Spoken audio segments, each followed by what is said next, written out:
Thank you.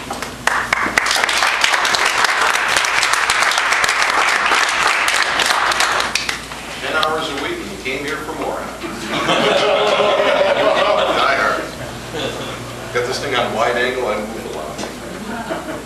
I was going to prepare a speech, but I'm pretty lazy. So I thought, well, I'll just do like, you know, thought-provoking stream of consciousness, and that's what I would tell you. But that'd be a bunch of BS. But you're probably used to that if you've listened to Democrats and Republicans for the last 30 years or so. I want to offer up an apology to those of you who are not members of the Libertarian Party and who may, before the end of this afternoon, decide to join. I heartfully apologize if we have enlightened you, because once that's happened, once you realize the Libertarian Party represents freedom, an opportunity for a strong economy, an opportunity for a safe America,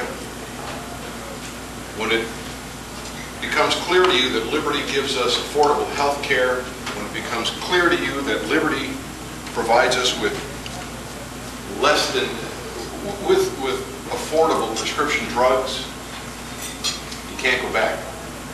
Once you've been enlightened, it's almost impossible to go back.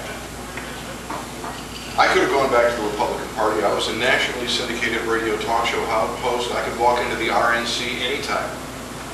And frankly, that would have furthered my career. It's a lot easier to be a Republican in a country that's probably at least a third, if not more, Republican. But I can't support a party that has no principles.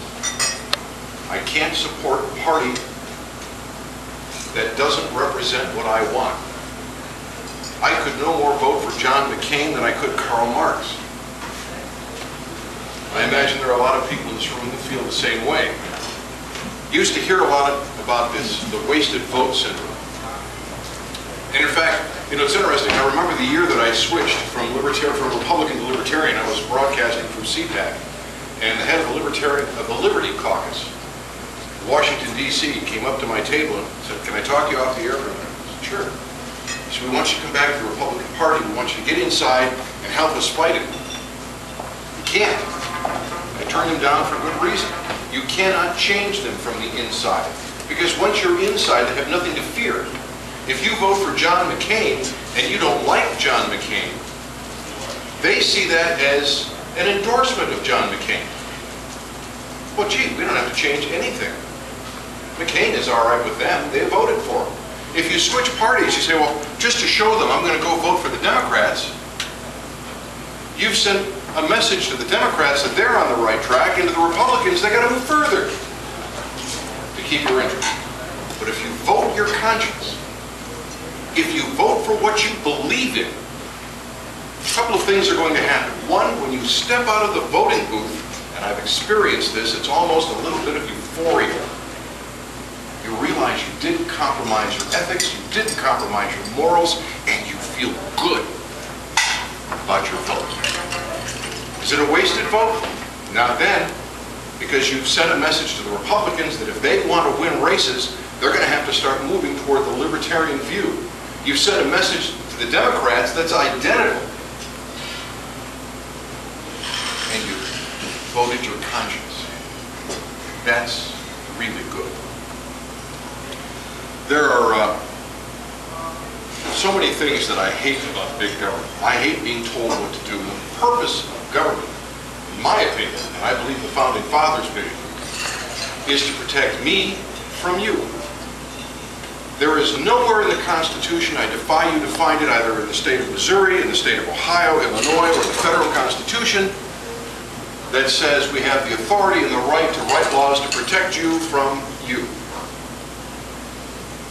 Anybody know where that's at? Because I've not seen it. The federal government is limited in its powers. There's a little thing that most people don't even know about called the doctrine of enumerated powers. Talk to some kid that's just graduated from high school and ask him if he knows what that is, and he'll look at you with a befuddled, lost look. He has no idea. Most adults don't know what it is. But it says, because you can't say everything that you can do, or that you can't do, because the list would be huge. But you can say what you can do and say this is all you can do. Post roads, raise a navy, things like that. And there's only a relative few, was it 10 items? Federally? In the Doctrine of Enumerated Powers, the Constitution says that they can post roads, mint coin, raise a navy. It's really small. What does that mean? That means that Social Security, Medicare, Medicaid, Health and Human Services, HUD, all of these extra departments are extra or unconstitutional. Well, when you go out and you start talking to Democrats and Republicans and you say, hey, look, we have to get rid of the FDA. We've got to get rid of it. They say, well, who's going to determine the efficacy of new drugs? Who's going to make sure those drugs are safe for us? I mean, everybody remembers thalidomide. Well, at the end of the day, the FDA kills more Americans than it saves. How many times have you heard about a new drug that's been approved by the FDA and they say, well, it's guaranteed to say, we suspect it will save 4,000 lives a year, 5,000 lives a year. You hear these figures thrown around every time they come up with a drug that's been approved. It's going to save so many thousands of lives a year. It takes over $1 billion, that's with a B, $1 billion to get from the chemist's shelf to your pharmacist's shelf, and on average 10 or 11 years.